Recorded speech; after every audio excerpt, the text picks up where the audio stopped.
ازيكم عاملين ايه؟ وحشتوني جدا جدا من اخر فيديو النهارده فيديو جديد من سلسله سنه اولى عنايه.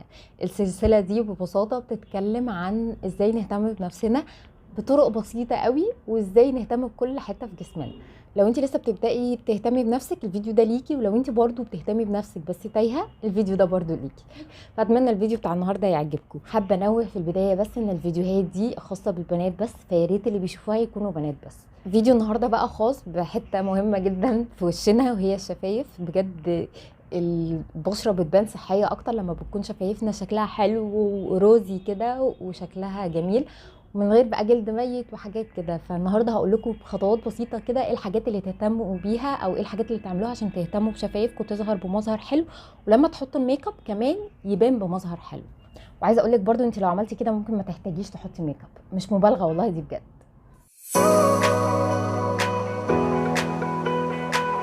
اول حاجه بقى مهم جدا نعمل سكراب لشفايفنا زي اي مكان في الجسم، ويمكن اكتر الشفايف بتحتاج ان احنا نعمل لها سكراب على طول. والسكراب بتاعها بيكون بسيط جدا. يا اما هنجيب سكرابات اللي هي الجاهزه، ولو مش قادرين هنجيب نص ليمونه ونحط عليها، ونحط في طبق كده سكر وشويه قرفه، وطبق تاني او حاجه تانية فيهم شويه قرفه. هنبدا نحط نص الليمونه في القرفه وفي السكر، ونفضل ندعك شفايفنا كده، نفضل نعمل سكراب لشفايفنا كده لمدة 5 دقايق، بس بطريقة بسيطة وبالراحة جدا. هتلاقوا كل الجلد الميت بقى اللي على الشفايف اتشال، وهتظهر بمظهر أنعم ومظهر أحلى. وكمان هتلاقوا من كتر أصلا السكرابنج ده هتلاقوا الشفايف بقت روزي شوية، أو بقت احمرت شوية. وكمان هنزود الموضوع ده كمان شوية.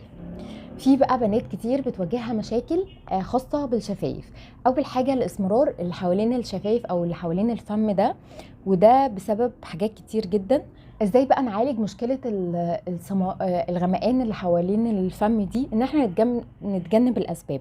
الجفاف، فنشرب ميه كتير جدا، او ان احنا لما بنيجي نغسل سناننا بنستخدم كميه كبيره قوي من المعجون على الفرشه، فبالتالي لما بنيجي نغسل سناننا الكميه دي بتنتشر حوالين الفم، وده برضو بيسبب التهاب وتآكل في الجلد اللي حوالين الفم وبيعمل لي اسمرار.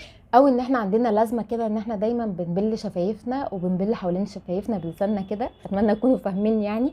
ده من اكتر الحاجات اللي بتعمل جفاف حوالين الفم وبالتالي بتعمل اسمرار. تالت حاجه مهمه قوي قوي بالنسبه للشفايف هي الترطيب. عايزه اقول لكم ان ترطيب الشفايف زي اي حته في الجسم مهم جدا جدا. عندي بقى نوعين من انواع المرطبات للشفايف. عندي حاجات بستخدمها، الحاجات التقيله زي الفازلين او الماسك بتاع الشفايف، بستخدمه قبل النوم. بقوم الصبح بلاقي شفايفي مترطبه كتير، وبتفضل معايا طول اليوم مترطبه. انما بقى الليب بالم او اي زبده كاكاو بجد بجد يعني مهمه جدا طول اليوم، بس مش بتدي تاثير الماسك والفازلين. ازاي بقى نخلي شفايفنا طول الوقت وردي؟ لان من اكتر الحاجات اللي بتخلي الشفايف شكلها حلو هي ان هي تكون وردي كده وفيها صحه.